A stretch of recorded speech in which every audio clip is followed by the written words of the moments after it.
Have you ever felt a chill run down your spine in an empty room, or heard a whisper when no one was there? We often dismiss these feelings, telling ourselves it's just the wind or our minds playing tricks on us. But what if it isn't? What if there are echoes of the past lingering just beyond our sight? Tonight, I'm going to tell you a story about a place like that, a place called Blackwood Manor, where the past doesn't just whisper, it screams. Blackwood Manor wasn't built on a hill, it was carved into one, its dark stone seeming to grow from the earth itself. For over a century, it has stood empty, a jagged silhouette against the grey sky, wrapped in a thick blanket of local legends and warnings. The townsfolk of Oakhaven spoke of it in hushed tones, telling tales of the Blackwood family, who vanished without a trace one cold autumn night in 1888. They said the house itself consumed them. It was the kind of story that was perfect for a dare. And that's exactly what it was for four teenagers: Liam, the confident leader; Chloe, the skeptic, with a camera always in hand; Maya, the quiet history enthusiast; and Ben, who was just trying to be brave. The dare was simple: spend one night in Blackwood Manor and document whatever they found. As they pushed open the heavy, groaning oak doors, a wave of cold, musty air washed over them. Dust motes danced like tiny spirits in the beams of their flashlights. The foyer was a grand, decaying ballroom.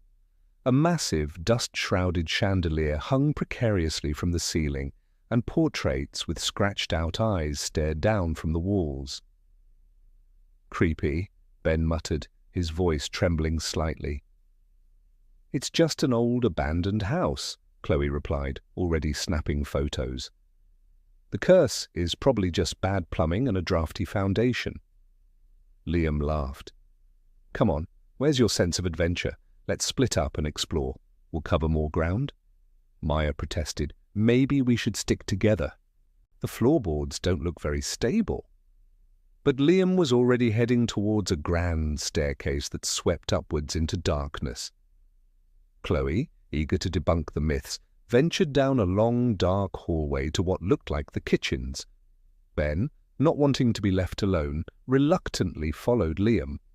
Maya, drawn by a sense of historical curiosity, decided to investigate the library, its doors slightly ajar. Inside the library, Maya's flashlight beam fell upon rows and rows of leather-bound books, many of them scattered on the floor, their pages swollen with damp. A strange, sweet smell, like old perfume, hung in the air. As she ran her fingers over a dusty tome on the history of the Blackwood family, she heard a faint sound. It was like the gentle rustling of a silk dress. She froze, sweeping her light across the room. Nothing, just shadows and decay. She told herself it was a mouse, but the sound had been too distinct, too human. She tried to focus on the books again, but now she felt a distinct sensation of being watched. Meanwhile, Chloe was in the vast, cold kitchens. Rusted pots and pans were scattered everywhere.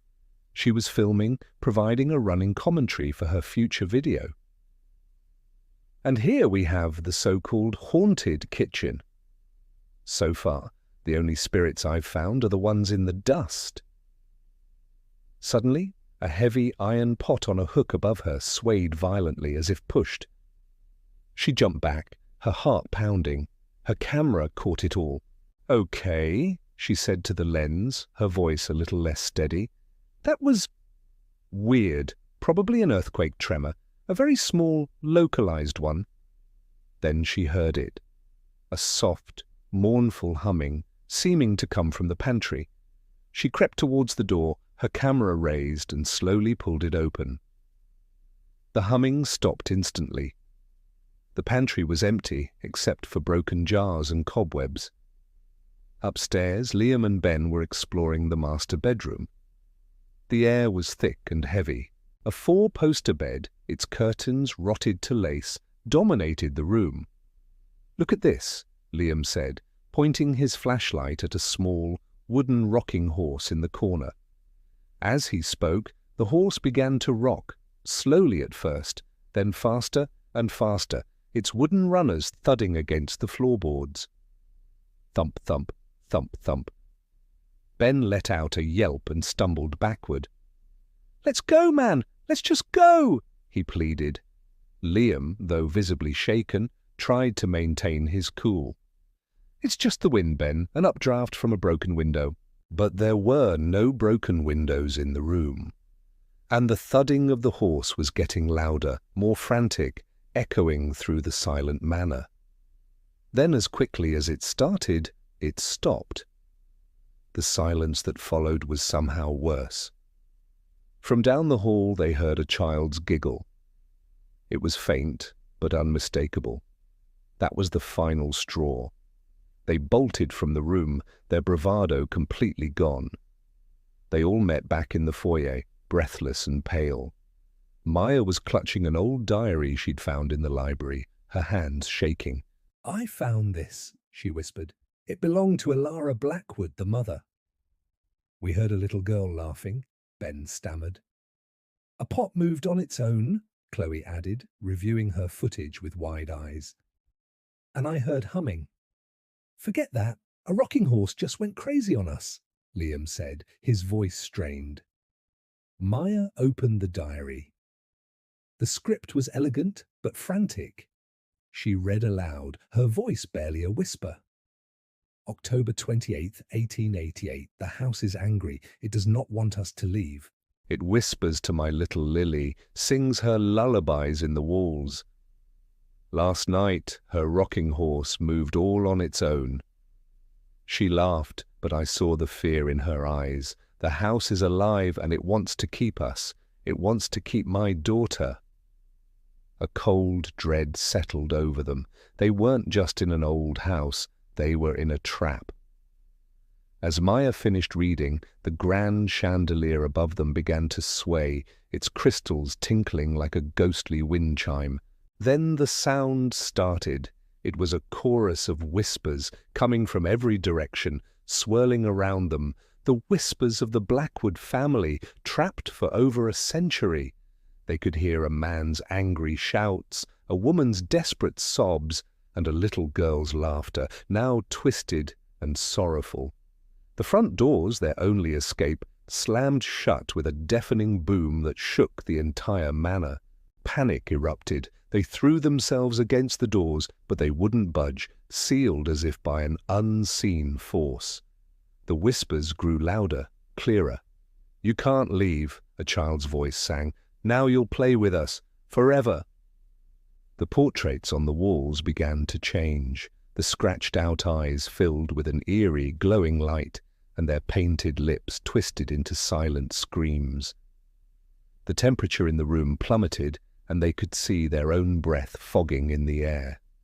The house was awake, and it was hungry. Chloe dropped her camera, its light spinning wildly on the floor, capturing fragmented images of their terror. It was no longer a dare, no longer a game. It was a fight for survival against a house that held its residents captive, a house that had just found new playthings. The camera continued to record, its battery light blinking, capturing the rising crescendo of whispers and the desperate, fading screams of the four teenagers. The final frames showed nothing but the spinning darkness of the foyer and the faint, chilling sound of a child's giggle, followed by the soft, rhythmic thudding of a rocking horse, starting once more in the room upstairs. The house was quiet again, waiting. They say if you go to Oakhaven and ask about the four teenagers who disappeared years ago, the locals will just shake their heads and point towards the hill. They'll tell you that on a quiet night, if you listen closely, you might just hear the faint sounds of new voices mingling with the old, whispering on the wind from Blackwood Manor. Thanks for joining me in the shadows tonight. If you enjoyed this story and want to explore more dark corners with me, make sure to hit that like button, subscribe, and ring the bell so you never miss a tale. Stay safe out there, and remember, some doors are best left unopened.